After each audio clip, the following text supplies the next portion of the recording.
अस्सलाम वालेकुम नाजरीन, आप देख रहे हैं नया पाकिस्तान और मैं हूं शहजाद इकबाल। वफाकी हुकूमत पिछले कुछ अरसे से फैटफ को बुनियाद बनाकर पार्लियामेंट में कुछ ऐसे बिल सामने ला रही है जिस पर अपोजिशन मुसलसल अपने खदशात का इजहार कर रही है। अपोजिशन हुकूमत के मुतनाज़ा कानून और तरामीम को बुनियाद बनाकर मुसलसल इस खदशे का इजहार कर रही है कि हुकूमत मुतनाज़ा कानून साजी के जरिए मुल्क को फाशिस्ट स्टेट बनाना चाहती है। पिछले एक माह के दौरान अपोजिशन हुकूमत के कम अज कम 3 बिल्स को ड्रैकोनियन लॉ करार दे चुकी है और कल भी हुकूमत ने कौमी असेंबली की फाइनेंस कमेटी में एंटी मनी लॉन्ड्रिंग के कवानीन में ऐसी तरमीम पेश की है जिस पर पाकिस्तान पीपल्स पार्टी और दीगर अपोजिशन अरकान असेंबली ने अपने शदीद खदशात का इजहार करते हुए इन तमाम तजावीज़ को मुस्तरद कर दिया है। हुकूमत की जानिब से एंटी मनी लॉन्ड्रिंग के कानून में तरामीम की तजवीज़ पर पाकिस्तान पीपल्स पार्टी की सेनेटर शरी रहमान ने ट्वीट किया कि अभी म्यूचुअल लीगल असिस्टेंस के काले कानून में ऑपोजिशन की तरमीम को 24 घंटे भी नहीं हुए थे कि हुकूमत ने इससे भी बुरा कानून फाइनेंस कमेटी में पेश कर दिया है। सेनेटर शरी रहमान जिस कानून का हवाला दे रही है, इस कानून में कल हुकूमत ने 3 बुनियादी तरामीम कौमी असेंबली की फाइनेंस कमेटी के सामने रखी, जिसके मुताबिक हुकूमत अब ये चाहती है कि मनी लॉन्ड्रिंग से मुतल्लिक जराइम को काबिले गिरफ्त जुर्म करार दिया जाए। इसके अलावा इस बिल में मुजरिम पर जुर्माने की जो हद है उसको भी बढ़ाने की तजवीज़ है, यानी कि जो मुजरिम पर जुर्माने की हद को 50 लाख रुपए से बढ़ाकर 2.5 करोड़ रुपए तक करने की तजवीज़ पेश की है, जबकि मनी लॉन्ड्रिंग करने वाली कंपनी पर जुर्माने की हद को 50 लाख से बढ़ाकर 10 करोड़ रुपए करने की तजवीज़ शामिल है।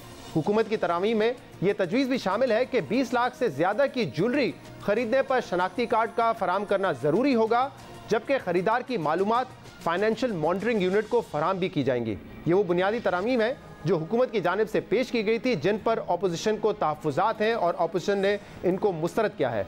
अपोजिशन ये भी चाहती है कि एंटी मनी लॉन्ड्रिंग से मुतल्लिक मामलात की तहकीकात का इख्तियार नैब से वापस लिया जाए और सिर्फ FIA, कस्टम्स और दीगर इदारे इन मामलात पर तहकीकात करें। अपोजिशन हुकूमत की एंटी मनी लॉन्ड्रिंग बिल को ड्रैकोनियन कानून करार दे रही है और ये हुकूमत का पहला बिल नहीं है जिस पर अपोजिशन ने मुखालफत की हो और एतराज़ किया हो। इससे पहले भी म्यूचुअल लीगल असिस्टेंस का बिल हो या एंटी टेररिज्म एक्ट का बिल हो, उस पर भी जो तरमीम पेश की गई थी हुकूमत की जानिब से, अपोजिशन ने उसकी मुखालफत की थी। एंटी टेररिज्म एक्ट की अमेंडमेंट जो थी वो इतना खौफनाक बिल था कि हमने हुकूमत से कहा कि अगर आप ये बिल पास करेंगे तो पाकिस्तान फिर एक जमहूरियत नहीं रहेगा, एक बदतरीन आमरीत बन जाएगा। हमने कहा कि हम किसी सूरत इस बिल को कबूल नहीं कर सकते। उस बिल को विड्रॉ कर लिया गया। शाहिद खाकान अब्बासी ने इस खदशे का इजहार किया कि अगर ये बिल मंजूर हो जाता तो पाकिस्तान एक बदतरीन आमरीत वाला मुल्क बन जाता, जिसके बाद हुकूमत को ये बिल वापस लेना पड़ा। पाकिस्तान में ये पहली बार नहीं है कि हुकूमत ऐसे बिल सामने ला रही हो जिसमें शहरियों की आज़ादी का हक छीनने और उन्हें जुर्म साबित होने से पहले जेलों में डालने की कोशिश की जा रही हो। इससे पहले भी मुल्क में ऐसे कानून बनते रहे हैं और अब भी ऐसे कानून मौजूद हैं जिनके जरिए किसी भी शहरी को जुर्म साबित होने से पहले महीनों महीनों तक जेल में डाला जा सकता है। इसकी सबसे बड़ी मिसाल नैब का कानून है, जिसके तहत चेयरमैन नैब किसी भी केस में मुलजिम को 3 महीने के लिए जिस्मानी रिमांड पर हिरासत में रख सकते हैं। इसी तरह 2014 में नून लीग की हुकूमत के दौरान प्रोटेक्शन ऑफ पाकिस्तान एक्ट सामने लाया गया था, जिसके तहत सिक्योरिटी इदारों को यह इख्तियार दिया गया था कि वो बगैर किसी वारंट और जुडिशल ओवरसाइट के किसी भी शख्स को दहशतगर्दी या मुल्क के खिलाफ हथियार उठाने के शुबे में गिरफ्तार कर सकते हैं और जुर्म साबित होने से पहले मुलजिम को कई दिनों तक जेलों में रखा जा सकता है। ये वो कवानीन हैं जिनके खिलाफ इंसानी हकूक की तंजीमें काफ़ी अरसे से आवाज़ उठाती रही हैं और इसी किस्म के कवानीन की वजह से आज पाकिस्तान में जेलें ज़्यादातर ऐसे कैदियों से भरी हुई हैं जिनमें से बहुत सारे ऐसे मुलजमान हैं जिन पर अभी तक केस साबित नहीं हुआ है। जनवरी 2020 में वजीर इंसानी हकूक शेरी मजारी ने इस्लामाबाद हाई कोर्ट में रिपोर्ट जमा करवाई थी, जिसमें बताया गया था कि मुल्क में 50% कैदी ऐसे हैं जिन पर अभी तक जुर्म साबित नहीं हुआ है, उनको सजा नहीं हुई है, मगर वो जुर्म साबित हुए बगैर ही जेलों में मौजूद हैं और अपना वक्त जेल में काट रहे हैं। पाकिस्तान में इन इंसानी हकूक की पामालियों को देखने के बावजूद हुकूमत ऐसे बिल्स ला रही है जिसमें जुर्म साबित होने से पहले लोगों को जेलों में डालने की तजावीज़ पेश की जा रही हैं। इस पर हम मजीद बात करेंगे, जिसके लिए हमें ज्वाइन करेंगी पीपल्स पार्टी की सीनियर रहनुमा नफीसा शाह साहिबा और पाकिस्तान तहरीक इंसाफ की रहनुमा मलिका बुखारी साहिबा भी हमारे साथ मौजूद हैं। आप दोनों का बहुत बहुत शुक्रिया शो पर ज्वाइन करने के लिए। नफीसा शाह साहिबा, हुकूमत के 2 बिल्स थे जिन पर आपने पहले भी एतराज़ किया, म्यूचुअल लीगल असिस्टेंस का बिल आया था और इसके अलावा एंटी टेररिज्म एक्ट का जो बिल आया था, आप लोगों ने कहा काला कानून है, ड्रैकोनियन लॉ है, आप लोगों ने उस बिल को मुस्तरद किया था। अब कल जो फाइनेंस कमेटी में एंटी मनी लॉन्ड्रिंग पेश किया गया है, आपकी जमात का यह कहना है कि यह उससे ज्यादा बदतर कानून है। वजह क्या है, एतराज क्या है आपकी जमात का और दीगर ऑपोजिशन पार्टीज का इस बिल पर? देखिए शहजाद, बहुत अच्छा हुआ आप ये मौजू आप लेकर आए हैं। सिर्फ पाकिस्तान पीपल्स पार्टी नहीं, उस वक्त पीटीआई के तकरीबन जो लोग जो बिजनेसेस को समझते हैं, मईशत को समझते हैं, उन्होंने भी उतनी ही इसके ऊपर तनकीद की जितनी पाकिस्तान पीपल्स पार्टी ने तनकीद की। तो ये पार्टी आज भी अगर इसके ऊपर सीक्रेट वोट होगा कमेटी में, तो मैं समझती हूँ कि एक शख्स भी, शायद खुद चेयरमैन जो उस वक्त उन्होंने बना के बिठाया हुआ था, एक कठपुतली चेयरमैन, शायद वो वोट करेंगे और कोई भी इस लॉ के ऊपर इस हालत में अंडर द प्रेजेंट कंडीशंस नहीं वोट करेगा। मलिका भी नहीं करेंगी। इतना खराब कानून वो बनाया हुआ है। हुकूमत का ये था कि हम इसको बुलडोज करें, हुकूमत की नियत थी कि इसको बुलडोज करें, लेकिन उसने ये कहा था कि मैं अपनी कमेटी के मेंबर्स के साथ जो लीगल जो प्रोसेसेस हैं, इसके ऊपर प्रॉपर हियरिंग्स करके, सबसे मशावरत करके, इस कानून को डिलिबरेट करके फिर हम इसको कुछ कर सकते हैं। तो वो कमेटी के चेयरमैन भी नहीं थे और उस दिन कल इसलिए ये लॉ पास नहीं हुआ कि ऑपोजिशन के नंबर्स, अगर कल वोटिंग होती तो कल ये बिल डिफीट होता। बहुत बुरा लॉ है। दिस इज लाइक आपने जो हमारे बिजनेसेस हैं, फॉर इंस्टेंस रियल एस्टेट है या ज्वेलरी शॉप्स है, इनको आप अब रिपोर्टिंग एजेंट्स बनाएंगे कि कोई भी शख्स अगर आके शॉपिंग करता है 20, 25, 30 लाख से ज्यादा, 50 लाख से ज्यादा कोई जेवर लेता है, तो उसको वो बैठकर वो सीआईडी करेंगे, वो हुकूमत को बताएंगे कि ये 50 लाख। तो इस माहौल में कौन पैसे लेके आएगा, कौन खर्च करेगा? इससे तो इकोनॉमी आपकी और ग्रे और ब्लैक में चली जाएगी। तो एक बहुत ही ड्रैकोनियन लॉ है। लेकिन बुखारी साहब, एक तो इस बिल के हवाले से जो एतराज है, जिसमें मैं आगे जाके बात करूंगा कि ये इंसानी हकूक के खिलाफ है, जिस तरह के दूसरे बिल भी आप लोगों ने पेश किए, हुकूमत की तरफ से पेश किए गए और ऑपोजिशन के एतराज के बाद आपको वो बिल वापस लेने पड़े। मिसाल के तौर पे जो एंटी टेररिज्म एक्ट का बिल था, जिसमें आपने इकोनॉमिक टेररिज्म की डेफिनेशन को डिफाइन किया था, लेकिन यहाँ पे वो कह रही है कि सिर्फ इंसानी हकूक का मसला नहीं है, जो बिजनेस और इकोनॉमिक एक्टिविटी आपकी वो खत्म हो जाएगी इस बिल की वजह से।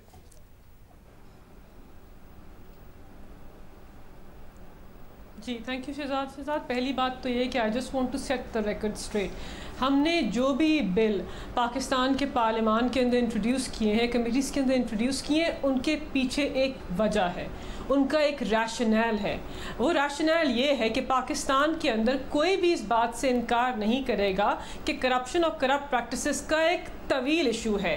पाकिस्तान के अवामी नुमाइंदों के ऊपर 12 इल्ज़ामात हैं कि उन्होंने पाकिस्तान ही की आवाम के पैसे का इस्तेहसाल किया और फिर उससे बड़ा क्राइम कमिट किया, उससे बड़ा गुनाह कमिट किया और उसी पैसे को पाकिस्तान से बाहर लेकर गए लॉन्डर कर कर। तो ये तो पाकिस्तान की सूरत हाल है और ज़ेरे इल्तवा है केसेस नेशनल अकाउंटेबिलिटी ब्यूरो के सामने इन रिलेशन टू दिस। उसके अलावा पाकिस्तान हमारे दौरे हुकूमत में नहीं, पाकिस्तान मुस्लिम लीग नवाज के दौरे हुकूमत में ग्रे लिस्ट में गया, ग्रे लिस्ट में, फैक्टिव की ग्रे लिस्ट में, और उस ग्रे लिस्ट में जाने के पाकिस्तान के ऊपर संगीन असरात होते हैं।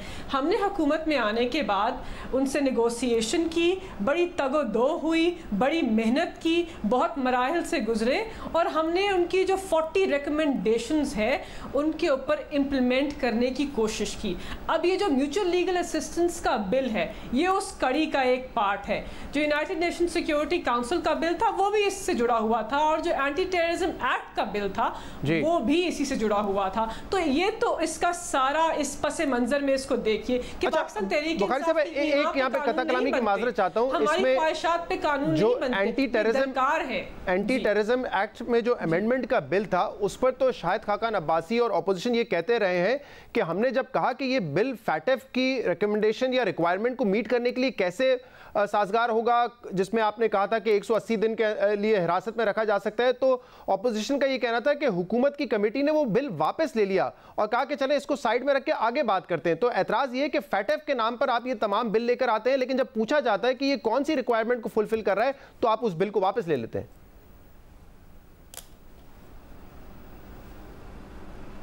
नहीं शहजाद, ये दुरुस्त नहीं है। बात यह है कि एंटी टेररिज्म एक्ट की अमेंडमेंट के दो मुसव्वदे थे। एक मुसव्वदा जो है उसको हमने कहा कि वो इस वक्त जो हमने कंप्लायंस रिपोर्ट प्रेजेंट करनी है उसके लिए अहम नहीं है, तो उसको हमने साइड पे रख दिया और उसके ऊपर डिलिब्रेशंस होंगी और उसके ऊपर जो अमेंडमेंट्स आएंगी, सजेशंस आएंगी, जो ज़ेरे गौर आएंगी चीज़ें, हम उनको देखेंगे, समझेंगे और जो पॉसिबल हुआ उसको करेंगे। इसके अलावा जो म्यूचुअल लीगल असिस्टेंस का बिल है वो रिकमेंडेशन 37 से लिंक्ड है। फैटफ की रिकमेंडेशन 37 ये कहता है कि आपने अपने पाकिस्तान के रेगुलेटरी फ्रेमवर्क के अंदर, पाकिस्तान के लीगल सिस्टम के अंदर एक ऐसा सिस्टम मुरव्वज करना है जिससे मनी लॉन्ड्रिंग खत्म हो, जिससे एक सेंट्रल अथॉरिटी स्टैब्लिश हो और ये सिस्टम इफेक्टिव होना चाहिए। हमारे यहाँ अभी जितने ये बिल आए हैं, जैसे जिसमें एंटी टेररिज्म एक्ट में अमेंडमेंट का बिल था जिसमें आपने इकोनॉमिक टेररिज्म को डिफाइन किया था, उसमें भी ये कहा गया था कि 180 दिन के लिए आप हिरासत में रख सकते हैं। ये जिस anti money laundering bill pay इस वक्त हम बात कर रहे हैं, इसमें भी एक जो सेक्शन 16 है उसको हज़फ करने की बात की गई, यानी कि अब ये काबिले गिरफ्त जुर्म होगा। इससे पहले भी आपकी हुकूमत नहीं, माजी की हुकूमतों में भी जो बिल आए हैं, जो जिस किस्म के कानून बनाए, उसमें हमारे पास एक पावर दी जाती है अथॉरिटीज़ को कि आप 90 दिन के लिए, 180 दिन के लिए लोगों को हिरासत में रखें। अब दुनिया भर में आप जानती है कि कानून किस किस्म के हैं। वहाँ तो जब तक ठोस एविडेंस नहीं होता किसी को घंटों तक भी गिरफ्तार नहीं किया जाता, केस तो उसके बाद चलता है। हमारे यहाँ तो पहले जेलों में उनको भर दिया जाता है, केस बाद में चलता है, कन्विक्शन बाद में होती है उनकी।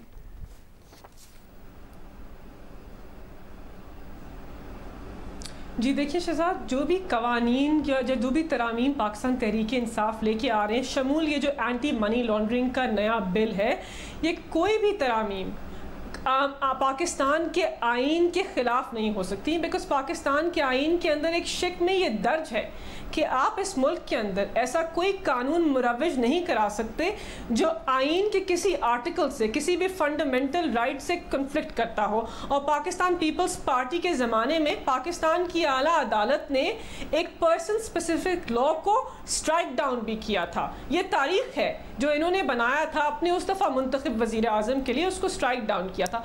हम सिर्फ ये कहते हैं कि ठीक है, पावर ऑफ अरेस्ट जो है उसके पैराहे तय होने चाहिए, पावर ऑफ अरेस्ट का अब्यूज़ नहीं होना चाहिए, और जब भी आप किसी शख्स की लिबर्टी को कर्टेल करें उसके लिए ठोस आपके पास सबूत, शवाहिद और वजूहात होनी चाहिए। ये बात दुरुस्त है और बिल्कुल ठीक है। तो जो भी चीज़ सामने आई है उसके ऊपर अब बहस होगी, लेकिन मेरी अपोजिशन के मोहतरम रहनुमाओं से एक गुजारिश है कि हर वक्त आप हमारी हर रिफॉर्म के मुसव्वदे के ऊपर, हर बिल के ऊपर ये ना कहा कीजिए कि हमारी कोई मैलाफाइड्स है, कि हम एक आमिराना सोच रखते हैं। हम जो भी कर रहे हैं पाकिस्तान के आइन और कानून के मुताबिक कर रहे हैं, अपनी इंटरनेशनल ऑब्लिगेशंस के मुताबिक कर रहे हैं, और इसलिए कर रहे हैं कि हम पाकिस्तान के लीगल फ्रेमवर्क को मुस्बत करना चाहते हैं। हम दुनिया को बताना चाहते हैं कि हम रोग स्टेट नहीं हैं, हम एक वर्किंग फंक्शनिंग डेमोक्रेसी है। हम आइन के अंदर जो आर्टिकल्स दर्ज हैं उनका भी ख्याल रखेंगे,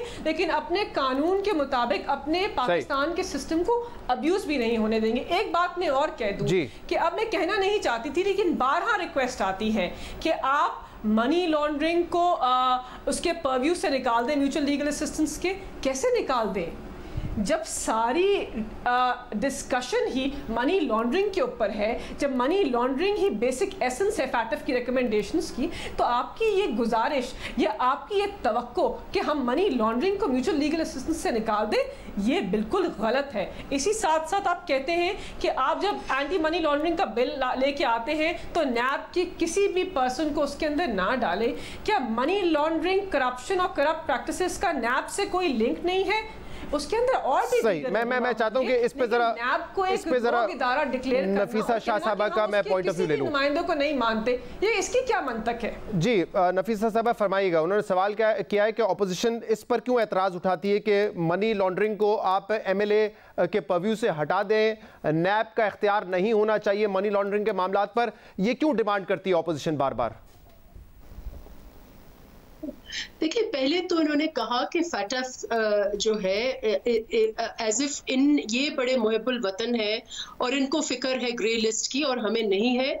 हमने इनके रवैये के बावजूद हमने फैटफ के लॉज पर हमारी अपनी पॉलिटिकल कमिटमेंट है और हमने ये कहा है कि क्योंकि नेशनल एक्शन प्लान को हम ज्यादा ओनरशिप देते हैं, हमारा ये मौक़िफ़ है कि जो फैटफ आपको कह रहा है आप उससे 10 गुना आगे जा रहे हैं।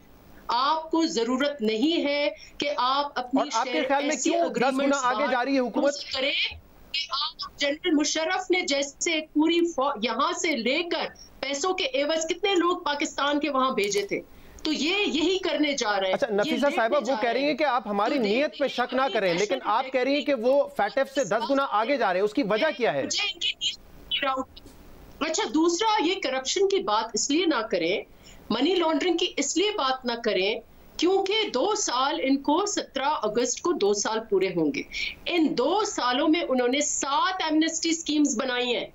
वो एमनेस्टी स्कीम्स दूध वाले ठेले वालों के लिए हैं, अलीमा बाजी के लिए हैं, सलीका सिलाई मशीन से उन्होंने जो बिलियंस बनाए और जो बाहर उन्होंने फ्लैट्स लिए और एक्नॉलेज किया कि ये मेरे अनडॉक्यूमेंटेड जो है प्रॉपर्टीज हैं, उनके लिए तो ये पर्सन स्पेसिफिक कानून बनाते हैं। रियल एस्टेट को उन्होंने एमनेस्टी दी है। अच्छा, उन्होंने लेकिन नफीसा साहिबा मुझे जरा 2 बातों का क्विकली जवाब दे दीजिए। नफीसा साहिबा, जो भी कानून बनेगा उसका इतलाक तो ऑपोजिशन पर भी होगा और हुकूमती लोगों पर भी होगा। दूसरा, वो ये कह रही है कि आप हमारी नीयत पे शक ना करें, ये हम फैटफ की रिक्वायरमेंट को मीट करने के लिए कर रहे हैं, लेकिन आप कह रही है ये फैटफ की रिक्वायरमेंट से 10 गुना आगे बढ़ रहे हैं। उसकी वजह क्या है? आप क्यों समझती हैं उससे आगे बढ़ के कानून बनाना चाहते हैं? मैं ये इसलिए कि व्हाट इज द हरी। इनके पास पूरे 2 साल थे जब से ये आए हैं, ग्रे लिस्ट में हम थे, उस वक्त उन्होंने क्यों नहीं ये कवानीन इंट्रोड्यूस किए? 2 साल हो गए, हम फाइनेंस कमेटी वाले रो कर थक गए हैं। हर दिन हर मीटिंग में हम ये कहते हैं कि वजीर जो है उसको फैटफ के ज्यादा क्या अजीज होगा, क्यों नहीं आके फैटफ के लॉज पास करवाते, खुद पॉलिटिकल ओनरशिप मिलेगी। एक दिन वजीर नहीं आए और कल जब वजीर आए तो 6 या 7 मिनट बैठकर और चल बसे। ये इनकी कमिटमेंट है। अच्छा, मुझे एक और बात का जवाब दीजिए नफीसा साहब, इसके बाद मैं बुखारी साहब से बात करूंगा, लेकिन मुझे नफीसा साहब एक मसला तो है हमारे मुल्क में कि करप्ट प्रैक्टिसेस का मामला तो है। अब हमने एक मौसर कानून साजी करनी है ताकि एक ऐसा एहतसाब हो जिसके ऊपर उंगली ना उठाई जा सके कि ये सियासी इंजीनियरिंग के लिए हो रहा है। आपके शिकवे नैब के हवाले से, नैब के कवानीन के हवाले से बहुत सारे दुरुस्त भी होंगे, लेकिन ऐसा तो नहीं है कि हर करप्शन का केस जो है वो फेक केस होता है। मिसाल के तौर पर इस वक्त जो जरदारी साहब के ऊपर फेक बैंक अकाउंट के केसेस हैं, उसमें एक शरीक मुलजिम ने प्ली बार्गेन कर ली है। तो कहीं ना कहीं हम देखते हैं कि इन केसेस में सदाकत भी होती है। तमाम केसेस को अलग तौर पे देखना पड़ेगा। कानून साजी जरूर करें, मौसर कानून साजी करें, लेकिन हर केस को यह तो नहीं कहा जा सकता कि सियासी विक्टिमाइजेशन के लिए है। देखिए, आपकी बिल्कुल दुरुस्त बात है, 100% आई एग्री विद यू, लेकिन इशू इज आपका सुप्रीम कोर्ट को सुने, आपके ह्यूमन राइट्स वॉच को सुने। जब वो ये कह रहे हैं, मैं अब नहीं कह रही, अब सुप्रीम कोर्ट कह रहा है कि NAB is used for political engineering, और उसके लिए इन्होंने जो बंदा बिठाया हुआ है जो जरदारी के साहब को इन्वेस्टिगेट कर रहा है, वो इंजीनियर है बाय प्रोफेशन, उसकी अपॉइंटमेंट ही गलत है। अब इन चीजों को कौन देखेगा? तो वो डिबेट अलग है, लेकिन कल का जो लॉ है इट्स स्पेसिफिकली, देखिए, it will affect bar councils, it will affect real estate, it will affect businesses. ये सियासतदान को आप छोड़ देना, वो तो हम खुद ही इनसे पॉलिटिकल हम डिस्कस करते रहेंगे। द इशू इज आपकी मुल्क की मईशत का इशू है। मुझे नहीं पता मलिका बुखारी साहब, ठीक, मलिका बुखारी साहब, एक आखिरी सवाल मैं आपके सामने रखना चाहूंगा। आपने कहा कि बिल्कुल इस चीज को एड्रेस करना चाहिए कि जो पावर ऑफ अरेस्ट है वो अब्यूज ना हो, लेकिन हमारे यहाँ अगर इस किस्म के कानून बनेंगे कि बगैर मजिस्ट्रेट के परमिशन के आप किसी को 90 दिन के लिए, 180 दिन के लिए हिरासत में ले सकते हैं, तो इसका होता क्या है नतीजा मैं आपको बताता हूँ। ह्यूमन राइट्स की मिनिस्टर है श्री मजारी साहिबा, उन्होंने पिछले साल नवंबर में इस्लामाबाद हाईकोर्ट में एक रिपोर्ट जमा करवाई थी। उस रिपोर्ट के मुताबिक 50% से ज्यादा इस वक्त जो लोग जेलों में हैं उनको कन्विक्ट नहीं किया गया है, उनको सजाएं नहीं मिली है। सजाए बगैर वो इस वक्त जेलों में अपना टाइम गुजार रहे हैं, कोई महीनों गुजार देता है, कोई सालों गुजार देता है। तो जब इस किस्म की कानून साजी होगी जहां आप अथॉरिटीज को फ्री हैंड देंगे गिरफ्तार करने का, एक ऑफेंस जो कि इस वक्त कॉग्निजेबल नहीं है उसको आप कॉग्निजेबल बनाने की कोशिश करेंगे, तो फिर ये मामला तो होंगे, अब्यूज ऑफ पावर तो होगा, अरेस्ट का जो पावर है उसको अब्यूज तो करेगी अथॉरिटीज, और कर रही हैं। देखिए पाकिस्तान ये तो पाकिस्तान के निज़ाम अदल का एक लॉन्ग स्टैंडिंग इशू है। हम इस बात से इनकार नहीं करते कि पाकिस्तान की जेलों के अंदर लोग अरसे से वो सज़ाएं काट रहे हैं जिनके लिए शायद उन्होंने वो क्राइम्स कमिट भी नहीं किए, और इतने अरसे से उनको जेल में रखा गया है कि वो एक नाइंसाफ़ी का जो अंसर है वो इससे नज़र आता है। लेकिन इसके अंदर क्रिमिनल जस्टिस का रिफॉर्म, लेकिन कहीं ना कहीं कानून का सहारा ही लिया जाता है ना, बैलेंस क्रिएट करना है। नैब के कानून में अगर ये बात होगी कि आप लोगों की लिबर्टी की प्रोटेक्शन जी, नैब के कानून में अगर बेल का राइट नहीं होगा, नैब के कानून में अगर 90 दिन के लिए नैब अपनी हिरासत में रख सकेगा, जब ये कानून होगा तो इसका सहारा ही लिया जाएगा ना। फिर नैब के कानून में है नहीं, नैब के कानून में राइट ऑफ बेल तो है ना, आप हाई कोर्ट के पास है। अब डिस्कशन ये है कि वो ट्रायल कोर्ट के पास जो है वो राइट होनी चाहिए जी। तो हम कहते हैं कि वो अब ट्रायल कोर्ट के पास भी अब यही चीज़ सामने आई है, और आला अदालत की जजमेंट में भी है ये बात दर्ज। लेकिन जो बुनियादी बात ये है कि आपने देखना है कि जिन लोगों को आप नैब चेयरमैन अरेस्ट करते हैं और वो क्यों अरेस्ट करते हैं कि केसेस के अंदर इंटरफेरेंस ना हो। मैं उनकी स्पोक्स पर्सन नहीं हूँ, मेरी समझ ये है कि केसेस के अंदर इंटरफेरेंस ना हो, वो एविडेंस को टैंपर ना करे, ऐसी वजूहात होती हैं। और दूसरी तरफ उस इंसान की लिबर्टी और उसकी ह्यूमन राइट्स लिंक्ड हैं, और ये हमेशा किसी भी इदारे के लिए एक बड़ा डेलिकेट बैलेंस होता है। बहुत बहुत शुक्रिया, पाकिस्तान की बहुत शुक्रिया मलिका बुखारी साहब और नफीसा शाह साहब हमारे साथ मौजूद थी। लेकिन नैब के बहुत सारे ऐसे मुकदमात सामने आते हैं जिसमें अक्यूज जो है वो खुद पेश होता है, तमाम एविडेंस देने के लिए तैयार होता है, लेकिन फिर भी उसको गिरफ्तार कर लिया जाता है, और इस पे जजमेंट्स भी हैं। ऑपोजिशन की तनकीद अपनी जगह, लेकिन सुप्रीम कोर्ट के आला अदालतों के इस पे अब तो रिमार्क्स और जजमेंट्स भी मौजूद है जिसमें इस पर एतराज़ किया गया है कि इन पावर्स को सियासी इंजीनियरिंग के लिए इस्तेमाल किया जाता है। प्रोग्राम में शामिल करेंगे एक ब्रेक, इसके बाद एक और अहम इशू पर बात करेंगे, हमारे साथ रहिएगा।